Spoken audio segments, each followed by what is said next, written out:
আসসালামু আলাইকুম রহমতুল্লাহি ওবরকাতুহু। সম্মানিত দর্শক, জনাব তারেক রহমান সাহেবের দেশে ফেরার পর রাজনীতির যে হিসাবপত্র ছিল, সকল হিসাবপত্র এলোমেলো হয়ে গেছে। যেখানে যোগ করার কথা ছিল সেখানে গুণ হয়ে গেছে, যেখানে গুণ করার মাল্টিপ্লাই করার কথা ছিল সেটা ভাগ হয়ে গেছে, আর যেখানে ভাগ হওয়ার কথা ছিল সেখানে বিয়োগ হয়ে গেছে।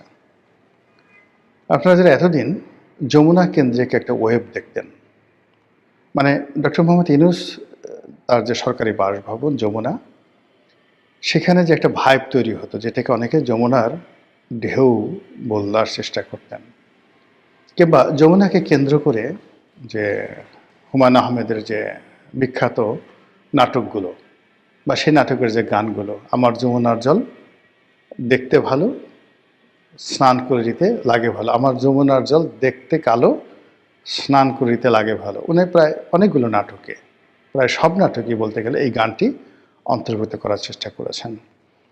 তো সেই যে যমুনা, সেই যমুনা তারেক রহমান সাহেবের আগমনের পর অনেকটা পাদপীঠে চলে গেছে। যমুনা নিয়ে এখন আর আলোচনা হয় না, বা লোকজন ডক্টর মোহাম্মদ ইউনূসের উপস্থিতি, তারপরে যমুনার গুরুত্ব, ওই অফিসে যে সকল কর্তা ব্যক্তি রয়েছে, অন্তত 25, 26, 27 এই 3 দিনে আমি যমুনা সংক্রান্ত কোনো খবর, মানুষের যে আগ্রহ বা যমুনাকে ঘিরে যে কোনো কিছু করা সম্ভব, যমুনার কথা যে রাষ্ট্র চলে, ওইরকম মনে হচ্ছে না। এখন সর্বত্র তারেক রহমান সাহেব কী করছেন, কোথায় যাচ্ছেন, তারপরে কার সাথে কথা বলছেন, কার দিকে তাকাচ্ছেন, তার যে ড্রেস কোড, সে কী পরছেন, এই জিনিসগুলোই কিন্তু আলোচিত হচ্ছে। অবশ্য তারেক রহমান সাহেব যখন আসার সিদ্ধান্ত নেননি, তখন আমরা যে কজন লোক তার আসার ব্যাপারে বলছিলাম, যদি আমার এখানে অবস্থান ছিল অনেকটা দ্বৈত। আমি মনে করতাম যে তারেক রহমান সাহেবের বাংলাদেশে আসাটা জরুরি ছিল 2024 সনের আগস্ট মাসের 8 তারিখের মধ্যে, অর্থাৎ 5, 6, 7, 8। যদি 8 তারিখের মধ্যে আসতেন, ওনার বিজয়, ওনার সফলতার ব্যাপারে শতভাগ নিশ্চয়তা দেওয়া যেত। 8 তারিখের পরে, মানে দিন যত গেছে, ওনার দেশে ফেরা এবং দেশে ফেরার পরে উনি যে সফল হবেন এটা সুদূর পরাহত এবং ঝুঁকিপূর্ণ হয়ে পড়েছে। উনি যদি 2024 সনে আসতেন, 2024 সনে আসতেন ওই আগস্ট মাসের 8 তারিখের মধ্যে, তাহলে 2024 সনের ডিসেম্বরে নির্বাচন হতো এবং উনি এতদিন বাংলাদেশের প্রধানমন্ত্রী থাকতেন। তো তিনি সেই যে দেরি করেছেন বা আসেননি, কার পরামর্শে, কী কারণে, কোন সমস্যায়, এটা উনি ভালো বলতে পারবেন। কিন্তু এই অবস্থাতে তার যে আশাটা, এটা তার জন্য, তার পার্টির জন্য ইতিহাসের সবচেয়ে ঝুঁকিপূর্ণ সময়। এমনকি শহীদ প্রেসিডেন্ট জিয়াউর রহমানের অবর্তমানে বিএনপির যে বিপদ বিপত্তি ছিল, এই মুহূর্তে বাংলায় তারেক রহমান সাহেব ঘুরে বেড়াচ্ছেন আর রাজনীতি করছেন, সামনে ইলেকশন। এই দুটো, মানে জিয়াউর রহমান সাহেবের শহীদ হওয়ার পরে বিএনপি যে বিপদে পড়েছিল, তার সাথে এখন বিপদ বেশি। এমনকি যখন প্রেসিডেন্ট সাত্তার সরকারের পতন হয়েছিল, বেগম জিয়া যখনও রাজনীতি আসেননি, এরশাদ যেদিন মার্শাল ল জারি করেছিল, তখন বিএনপির যে বিপদ বিপত্তির মধ্যে ছিল, আজকে বিএনপির জন্য ঝুঁকি, বিপদ বিপত্তি তার চেয়ে বেশি। কিন্তু তারপরেও উনি এসেছেন, আমি ওনার যাকে বলা হয় শুভ কামনা করি, ওনার সফলতা কামনা করি, কামনা পর্যন্ত। কিন্তু বাস্তবতা হলো যে আপনি যদি পলিটিক্যাল সায়েন্স যাকে বলা হয় বিচার করেন, বিশ্লেষণ করেন, তাহলে আপনি দেখতে পাবেন যে ওনার এই সময় বাংলাদেশে আগমন ওনার জন্য এবং ওনার দলের জন্য ঝুঁকির পরিমাণ শতভাগ, আর সফলতা পাওয়ার সম্ভাবনা মিরাকেল, অলৌকিক। স্বয়ং আল্লাহ রাব্বুল আলামিন যদি তাকে সফল করেন, ক্ষমতা এনে দেন, সুষ্ঠুভাবে নির্বাচন হয়, শান্তিপূর্ণভাবে বিএনপি ক্ষমতা লাভ করে উনি প্রধানমন্ত্রী হন, এটা হবে মিরাকেল। বাংলাদেশের জন্য মিরাকেল, তার জন্য মিরাকেল, বিএনপির জন্য মিরাকেল। কিন্তু পলিটিক্যাল সায়েন্সে যেভাবে বলে, সেই সায়েন্স অনুযায়ী এটা কোনো অবস্থাতেই ইতিবাচক হয় না। তারপর তিনি এসেছেন। তো আবার তিনি যদি না আসতেন, তিনি যদি না আসতেন তাহলে তার দলের অবস্থা মুসলিম লীগের মতো হতো, তার দলের অবস্থা সেই কি বলবো ভাসানী ন্যাপের মতো হতো। এরকম একটা অবস্থা, মানে হয় কি যে আপনি একটা রুগী অসুস্থ হতে হতে এমন সময় হাসপাতালে নিলেন যখন আসলে অপারেশন ছাড়া আপনার আর কোনো ওয়ে নেই।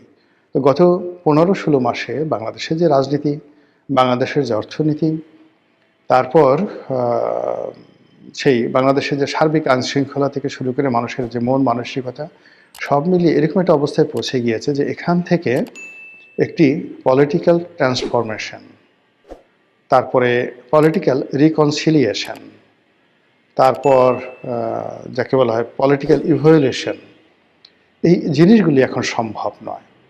এটা রীতিমতো রাজনীতির পরিবেশ আইসিইউতে চলে গেছে।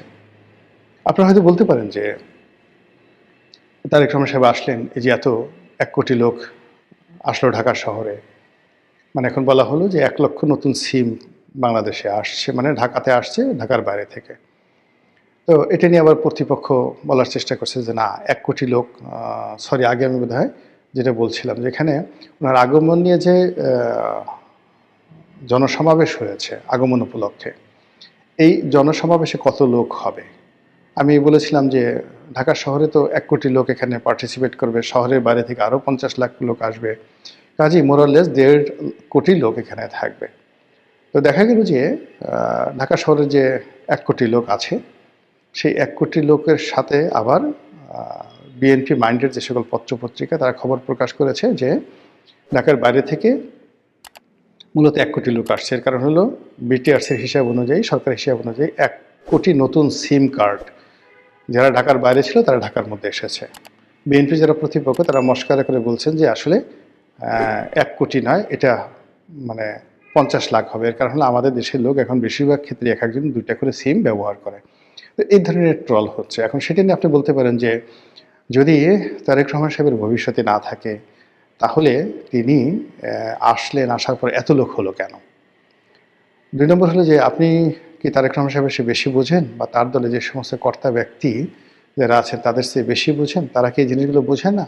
আপনি এগুলো কেন আগ বাড়িয়ে বলেন? এখানে একটা ব্যাপার হলো যে বিএনপিতে অনেক জ্ঞানী লোক আছেন, গুণী লোক আছেন, যেহেতু তারা পার্টির একটা পোর্টফোলিওতে আছেন, তাদের পক্ষে অনেক কথা বলা সম্ভব নয়। আমার চেয়ে বেশি বোঝা সত্ত্বেও তারা অনেক কথা বলতে পারেন না। 2 নম্বর হলো যে আপনি যত বড় জ্ঞানী হন না কেন, আপনি ঘরের মধ্যে থেকে যেভাবে নিজেকে বুঝতে পারেন, ঘরের বাইরে দাঁড়িয়ে থাকা একটা লোক তার দৃষ্টিভঙ্গি আপনার সম্পর্কে আলাদা হবে। তো সেই ক্ষেত্রে আমি যেহেতু বিএনপির কোনো পদ পদবিতে নাই, পোর্টফোলিওতে নাই, বিএনপি দলের কোনো কার্যক্রমে আমি কখনো যাইনি বা যাই না, তো কাজেই অন্য একজন দর্শক হিসেবে, একজন রাজনৈতিক বিশ্লেষক হিসেবে, রাজনীতির কর্মী হিসেবে আমি যেভাবে বিএনপিকে দেখতে পাই সেটা বিএনপির ভিতরে যারা আছেন তাদের পক্ষে সম্ভব নয়। এর বাইরে যেহেতু মিডিয়ার সঙ্গে জড়িত আছি, যেভাবে বিশ্লেষণ করার, কথা বলার আমার একটা প্ল্যাটফর্ম আছে, এটা হয়তো বিএনপি যারা নেতাকর্মী আছেন তারা নিজেরা বলেন আমি যে কথাগুলো বলি, কিন্তু এগুলো আমি যেভাবে পাবলিকের সামনে তুলে ধরতে পারি তারা হয়তো সেভাবে পারে না। এই জন্যই কিন্তু এই কথাগুলো বলা।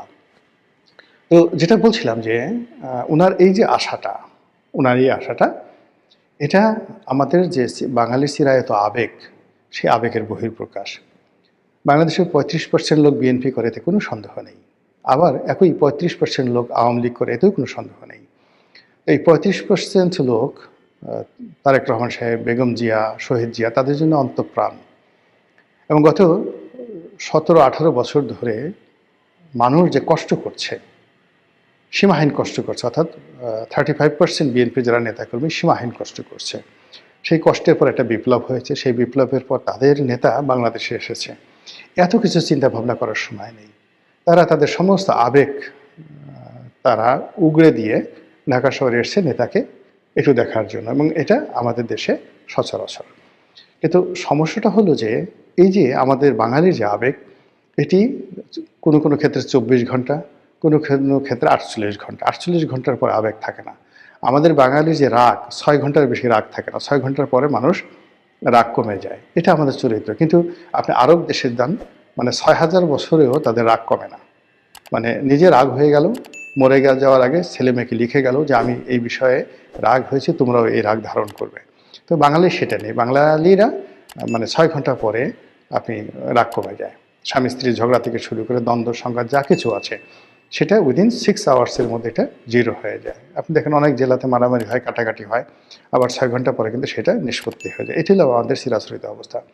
ফলে তারেক রহমান সাহেবকে নিয়ে যে আবেগ দেখানো হয়েছে, সেই আবেগটা আসলে 48 ঘন্টা, 24 ঘন্টা পরে অর্ধেক কমে যাবে, 48 ঘন্টার পরে একেবারে শূন্য হয়ে যাবে। ফলে উনি ওনার দলের অন্য সব নেতার মতো, এমনকি তার মায়ের মতোই তিনি সাধারণভাবে মানুষজনের দ্বারা তিনি ওইভাবে মূল্যায়িত হবেন। তিনি যে হঠাৎ অসুস্থ হন বা রোগাক্রান্ত হন, ওইরকম একইভাবে 24 ঘন্টার জন্য মানুষজন খুব মানে ছুটে আসবে, আবার যার যার অবস্থানে চলে যাবে। এই হলো বাংলাদেশের চরিত শ্রেণীর চরিত্র। কাজেই তারেক রহমান সাহেবকে নিয়ে যে ভাবাবেগ ছিল সেটা 48 ঘন্টার মধ্যে, 24 ঘন্টার মধ্যে অর্ধেক চলে গেছে, বাকি 48 ঘন্টা আমি যখন ভিডিও করছি তখন পর্যন্ত 48 ঘন্টা হয়নি।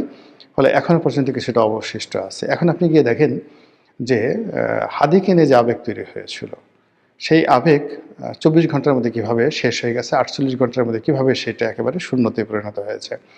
এখন হাদির মৃত্যুকে কেন্দ্র করে ইনকলাব মঞ্চ যে আন্দোলন করার চেষ্টা করছে, এটি জামাত যদি ব্যাকআপ না দেয়, এখানে পুরোটাই জামাতের যারা লোকজন আছে তারা সম্মুখ সারিতে থেকে এটাকে শাহবাগে যে ইনকলাব মঞ্চ করা হয়েছে হাদির বিচারের দাবিতে, এটা মূলত পিছন থেকে জামাত সাংগঠনিকভাবে ম্যাটিকুলাসলি তারা সেখানে এটাকে জমিয়ে রাখার চেষ্টা করছে তাদের রাজনৈতিক স্বার্থে। কিন্তু জামাত যদি এখান থেকে সমর্থন উঠিয়ে নেয়, সাধারণ মানুষ, আপনি 10 জন সাধারণ মানুষকে পাবেন না যে যারা হাদির জানাজাতে স্বতঃস্ফূর্তভাবে গিয়েছিল, এরকম 10 জন লোককে আপনি খুঁজে পাবেন না যারা হাদির বিচারের দাবিতে শাহবাগে আসবে। এই হলো বাঙালির আবেগ। তো সেক্ষেত্রে তারেক রহমান সাহেবকে নিয়েও কিন্তু আবেগ থাকবে না বাংলাদেশে, তাকে তার রাজনৈতিক নেতাকর্মীকে নিয়েই চলতে হবে। তো এই বাস্তবতায় ওনার যারা বিরোধী পক্ষ তারা তো সংগঠিত, অর্থ আছে, এবং গত সেই মানে যদি আওয়ামী লীগের কথা ধরেন, তা আওয়ামী লীগ তো গত 15-16 বছর ধরে এক হাতে দেশ চালিয়ে তারা অর্থবিত্ত ক্ষমতার সব ব্যাপারে চূড়ান্ত পর্যায়ে আছে। তারা কেবলই মাত্র রাষ্ট্র ক্ষমতাটা হারিয়েছে, বাকি ক্ষমতা তাদের কিন্তু রয়ে গেছে, বুদ্ধি শুদ্ধি কৌশল দুষ্ট বুদ্ধি যা কিছু সব তাদের রয়ে গেছে। অন্যদিকে জামাতের সাংগঠনিক ক্ষমতা, অর্থনৈতিক ভিত্তি এবং গত 15-16 মাসে বিএনপিকে পদে পদে নাজেহাল করার, বিএনপিকে পিছনে ফেলার যে শক্তি তারা অর্জন করেছে, সেই শক্তি যদি সম্মিলিতভাবে, অর্থাৎ আওয়ামী লীগ, এনসিপি, তারপরে জামাত, তারা সম্মিলিতভাবে বিএনপির বিরুদ্ধে ব্যবহার করার চেষ্টা করে, তাহলে সেটা যে কী পরিমাণ ভয়ানক হবে এটা এই মুহূর্তে অনেকে হয়তো কল্পনা করতে পারছে না। বাট আগামী 7 দিন থেকে 10 দিনের মধ্যে আপনারা এই জিনিসগুলো দেখতে পাবেন রাজনীতিতে। অন্য একটা যে বিষয়টা হলো যে এই মুহূর্তে যে জিনিসটি আমাদের পুরো রাজনীতিকে আরও গতিহীন করে ফেলবে, রাষ্ট্রশক্তিকে আরও দুর্বল করে ফেলবে, সেটা হলো তারেক রহমান সাহেব আসার পরপরই যমুনার যে কর্তৃত্ব, মানে ডক্টর মোহাম্মদ ইউনূসের যে কর্তৃত্ব, তার যে ক্ষমতা, প্রভাব প্রতিপত্তি, এটা কমতেছে, ধীরে ধীরে কমছে, এবং অনেক ক্ষেত্রে তারা খুব বিব্রতকর অবস্থার মধ্যেও পড়েছে। আর তাদের যারা বিশ্বস্ত যারা লোকজন এই গত 15 মাস ধরে তাদেরকে সাপোর্ট দিচ্ছে, তারা হয়তো জেনে হোক, বুঝে হোক, রাগে হোক, ক্রোধে হোক, তারা ডক্টর মোহাম্মদ ইউনূসের প্রতি খুবই বিরক্ত যে তিনি হয়তো তারেক রহমান সাহেবকে এনেছেন, তিনি হয়তো সেই জামাতকে বা অন্যান্য দলকে অবদমিত করার জন্য তারেক রহমান সাহেবকে প্রশ্রয় দিচ্ছেন। তো এই ঘটনা সত্য হোক মিথ্যা হোক ডাজ নট ম্যাটার, কিন্তু ডক্টর মোহাম্মদ ইউনূসের দীর্ঘদিনের যারা সঙ্গী সাথী তারা এই সময়টাতে অভিমান করেছে, এবং এই অভিমান আগামীতে ভাঙবে না। এবং এটা ডক্টর মোহাম্মদ ইউনূসের জন্য, মানে আমি যেটা বলছি, যমুনার যে ঢেউ, তার যে ক্ষমতা, সেই ক্ষমতাটা কমে গেল। এবং আপনারা জানেন যে ইলাস্টিসিটি, মানে কোনো একটা ব্যাপারে যদি কারো ভয় ভেঙে যায়, কোনো একটা ব্যাপারে যদি কারো আকর্ষণ কমে যায়, কোনো একটা বিষয়ে যদি কারো ক্রোধ সৃষ্টি হয়, তাহলে সেখানে আর যা হোক না কেন পূর্ব অবস্থায় ফিরে আনা যায় না। যে কোনো সম্পর্ক একবার নষ্ট হয়ে গেলে সেই সম্পর্কটা জোড়াতালি দিয়ে চালানো যায়, কিন্তু সেটা আর আগের মতো আসে না। তো সেক্ষেত্রে যমুনার যে দাপট ছিল, যমুনার যে কর্তৃত্ব ছিল, মানে যদি ডক্টর মোহাম্মদ ইউনূস আরও 5 বছর ক্ষমতায় থাকেন, তো সেই ক্ষেত্রে তিনি এই তার যে পুরনো মিত্রদের সাথে তার যে বন্ধুত্ব ছিল, এটা হবে না, আর কখনো হবে না। অন্যদিকে তারেক রহমান সাহেবের সাথে তিনি চেষ্টা করলেও সম্পর্ক করতে পারবেন না। এর কারণ হলো এখানে তারেক রহমান সাহেব আসছেন এবং এখন খুব অল্প সময়ের মধ্যে তিনি ইচ্ছা করলেও ডক্টর মোহাম্মদ ইউনূসের সঙ্গে দেখা করবেন না, করতে পারবেন না, বা করলে সেটা ডক্টর মোহাম্মদ ইউনূসের জন্য সার্বিক দিক থেকে বুমেরাং হয়ে পড়বে। এ কারণে তিনি যখন আসবেন বা ডক্টর মোহাম্মদ ইউনূস যদি তার সঙ্গে দেখা করেন, পুরো জিনিসটা একটা কমপ্লেক্সের মধ্যে চলে গেছে। তো সেক্ষেত্রে এই যে নির্বাচনের তফসিল ২৯ তারিখে শেষ হয়ে যাবে, মনোনয়নপত্র জমা দেওয়ার শেষ তারিখ, তারপরে নির্বাচন, সেই নির্বাচনে বেশি দিন নেই, মাত্র কত ১.৫ মাস। তো সেই ১.৫ মাসের যে ব্যবধান, সেই ব্যবধানটার প্রতিটি সেকেন্ডই কাউন্ট হবে, যাকে বলা হয় এই যমুনা কেন্দ্রিক। তো যমুনা কেন্দ্রিক যেখানে থেকে নিয়ন্ত্রণ করা হবে সব কিছু, তো সেই জায়গাতে তারেক রহমান সাহেবের আগমনের কারণে যদি শূন্যতা তৈরি হয় এবং সেখানে যমুনার হুকুম যদি কেউ না মানে, পুলিশ প্রশাসন থেকে শুরু করে সকল প্রশাসন যদি এখন বিএনপির কথার মতো চলে, এবং সেটা আলটিমেটলি চলা শুরু করে দিয়েছে, সবাই এখন তারেক জিয়া করার চেষ্টা করছেন, তো সেটা ডক্টর মোহাম্মদ ইউনূসের জন্য যতটা না বিব্রতকর, তার চেয়ে হলো নির্বাচনে এতদিন যারা সুখ স্বপ্ন দেখতেন যে বিএনপিকে বাদ দিয়ে তারাই সরকার গঠন করতে যাবে বা নিদেন পক্ষে তারা প্রধান বিরোধী দল হবে, এরকম যারা স্বপ্ন দেখতেন, এখন বাস্তবতা এমন দাঁড়িয়েছে যে এই অবস্থা যদি চলতে থাকে তাহলে বিএনপি আসলে ২৮০ না ২৯০টা সিট পেয়ে যাবে আজকের দিনের যে অবস্থা। আর বাকি 10টা সিট অন্যান্য যে সকল লোকজন পাবে, তার মধ্যে জামাত কয়টা পাবে, একটা দুইটা, বাকিটা হয়তো স্বতন্ত্র, এরকম কিছু এদিক ওদিক হবে। তো সেটা যারা বুঝেন যে এই অবস্থায় দেশের দিকে এগোচ্ছে, তারা তো এত সহজে নির্বাচনের দিকে যমুনাকেও যেতে দেবে না, বিএনপিকেও যেতে দেবে না, আর জনগণকেও যেতে দেবে না। আর এটা কিভাবে যমুনা এবং তারেক রহমান সাহেব এটা মোকাবেলা করেন সেটি দেখার বিষয়। মহান আল্লাহ আমাদের সবাইকে হেদায়েত দান করুন এবং হেফাজত করুন। আসসালামু আলাইকুম ওয়া রাহমাতুল্লাহি ওয়া বারাকাতুহু।